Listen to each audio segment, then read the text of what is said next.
오늘의 말씀은 에베소서 6장 10절부터 17절 말씀입니다. 할렐루야. 오늘 하루도 여러분 삶 가운데 하나님의 은혜와 평강이 함께하길 축복합니다. 예수님은 어둠의 세력을 멸하시기 위해서 빛으로 이 세상 가운데 오셨습니다. 예수님의 사역은 하나님의 나라를 세우기 위해 사탄을 결박하고 어둠의 세력을 무너뜨리는 영적 전쟁입니다. 부활하신 주님의 권세를 받은 우리 역시 하나님 나라를 위해 그 전쟁을 이어나가야 합니다. 바울은 영적 전쟁을 수행할 군사로서 갖춰야 될 전신갑주를 소개하고 있습니다. 영적 전쟁의 특징은 눈에 보이지 않는 싸움입니다. 그래서 많은 경우에 신자들이 영적 전쟁을 이해하지 못하고 그냥 속수무책으로 당하게 되는 경우가 많습니다. 영적 분별력이 필요하죠. 그러므로 신앙생활은 영적 전쟁이라는 것을 결코 잊어서는 안 될 것입니다. 사탄 마귀는 우리를 공격하고 있다는 사실을 기억하고 영적 분별력을 가지고 하나님의 전신갑주를 입고 사탄 마귀와 어둠의 권세들과 더불어 싸워나가야 할 것입니다. 그래서 바울은 에베소 교회 성도들 향해 그리스도 안에서 그의 능력으로 강건하시라고 권고하고 있습니다. 10절 끝으로 너희가 주 안에서와 그 힘의 능력으로 강건하여지고, 여기에 보면 힘이라는 단어가 나오죠. 능력이라는 말이 나옵니다. 강건이라는 말이 나오죠. 이 강건이라는 말은 에디나모라는 말인데 힘을 부여받아 강해지는 것을 말합니다. 세 개가 다 비슷한 단어입니다. 짧은 구절 안에 세 단어가 반복해서 나오고 있습니다. 내 힘, 내 능력, 내가 스스로 강해지는 것이 아닙니다.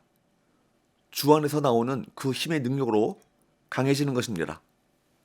그러므로 하나님의 백성들이 가지는 능력은 다이너마이트와 같습니다. 강력한 힘입니다. 그리스도인이 영적 전쟁에서 승리하기 위한 비결은 그리스도의 능력을 덧입어야 하는 것입니다. 마귀의 관계는 날이 갈수록 더 간교해지고 위협적입니다.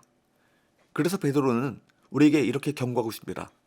베드로전서 5장 8절 근시하라 깨어라 너희 대적 마귀가 우는 사자같이 두루다니며 삼킬 자를 찾나니. 우리의 대적 마귀가 우는 사자같이 믿는 자를 지금도 노리고 있으니까 근신하고 깨어있으라고 경고하는 것입니다. 하지만 하나님께서 더 강하시기에 우리가 그분 안에 거하면 능히 이길 수 있습니다. 그래서 바울은 마귀를 대적하기 위해 하나님의 전신갑주를 입으라고 말하며 대적의 실체에 대해서 설명하고 있습니다.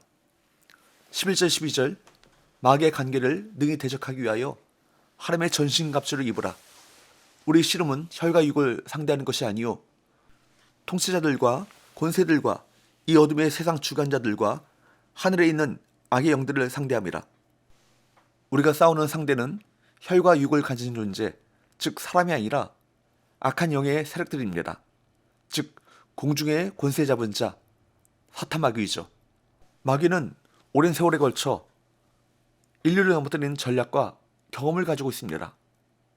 그러나 마귀의 그 어떤 관계도 물리칠 수 있는 것이 하나님의 전신갑주입니다. 바울은 하나님의 전신갑주를 통해 악한 날에 대항할 수 있으며 모든 일을 끝내고 설 수 있다고 말하고 있습니다. 13절 그러므로 하나님의 전신갑주를 취하라. 이는 악한 날에 너희가 능히 대적하고 모든 일을 행한 후에 서기 위함이라. 악한 날은 어떤 날입니까? 악한 영, 곧 사탄과 가장 치열한 영적 전투가 벌어지는 날을 의미합니다. 그때의 승리를 위해 하나님의 전신갑주로 반드시 무장해야 하는 것입니다.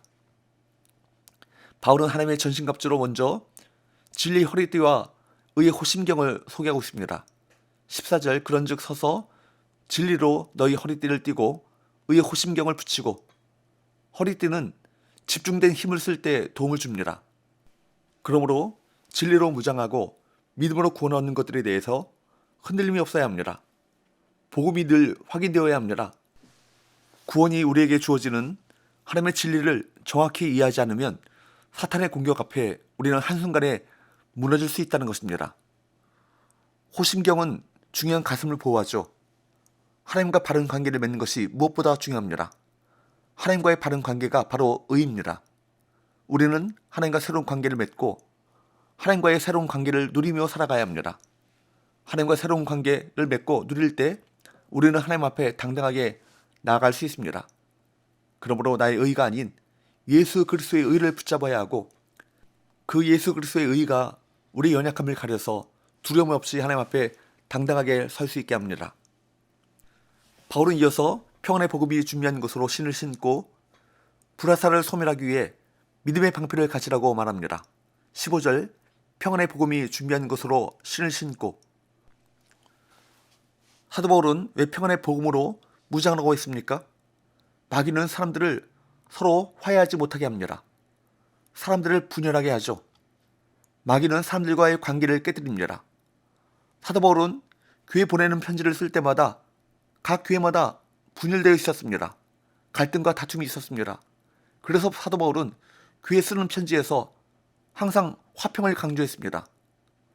준비라는 말은 항상 평안의 복음이 예비되어 마귀의 분열의 획책에 흔들리지 말아야 함을 말씀하고 있습니다.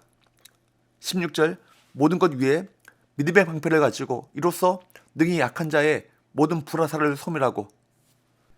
믿음의 방패는 악한 대적의 강력한 무기를 소멸하는 능력을 가지고 있습니다. 사탄 마귀는 자신의 강한 무기인 의심, 두려움, 죄책감, 분노, 낙심, 염려 등의 불화살을 가지고 우리 믿음을 노립니다. 우리에게서 믿음을 빼앗아가려고 합니다. 믿음을 빼앗긴 것은 모든 것을 빼앗긴 것과 같습니다. 믿음을 빼앗긴다면 무방비 상태죠. 속수무책입니다. 그러나 믿음의 방패를 들고 의심을 물리치고 두려움을 몰아내고 일상 속에서 믿음의 방패로 전진한다면 승리하게 될 것입니다. 바울은 구원의 투구와 성령의 검, 곧 하나님의 말씀으로 하나님의 전신갑주 목록을 마무리하고 있습니다. 17절 구원의 투구와 성령의 검, 곧 하나님의 말씀을 가지라. 투구는 머리를 보호합니다. 구원의 확신은 이와 같이 중요한 것입니다. 우리 힘으로 확신하는 것이 아니라 하나님께서 주신 확신이기 때문에 신자가 가진 확신은 신자의 삶에 강력한 힘이 되는 것입니다. 구원의 확신을 가지고 살면 생명력 넘치는 삶을 살게 됩니다. 삶의 활력이 넘치게 되죠. 성령의 검, 하나님의 말씀은 이 모든 무기 가운데 유일한 공격용 무기입니다. 예수님께서는 마귀의 시험 앞에 기록되었으되 라고 말씀하심으로써 마귀의 시험을 이기셨습니다. 예수님은 단순히 구약성경의 말씀을 인용한 것이 아닙니다. 예수님께서는 자신의 삶의 능력으로 역사하시는 말씀, 자신이 직접 경험한 말씀을 인용하심으로써 마귀의 시험을 이기셨습니다.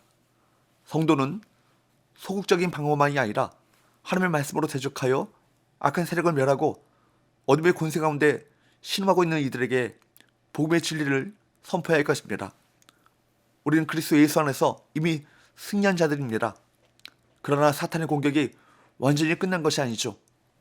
사탄은 이미 패배했지만 여전히 연약한 그리스도인들을 넘어뜨리기 위해서 마지막으로 길을 쓰고 덤비고 있습니다. 그러므로 사탄에게 틈을 주지 마십시오. 사탄은 우리의 급소를 노리고 있습니다. 그러므로 하나님의 전신갑주를 입고 그리스도의 강한 군사로 세워짐으로써 영적 전쟁에서 승리하시는 저와 여러분, 우리 교회가 될 수 있기를 간절히 바랍니다. 기도합시다. 하나님 아버지, 우리를 주 안에서 항상 거하게 하시고 주님의 능력으로 강건하시며 하나님의 전신갑주를 입어 영적 전쟁에서 승리하게 하여 주옵소서. 예수님의 거룩하신 이름으로 기도하옵나이다. 아멘.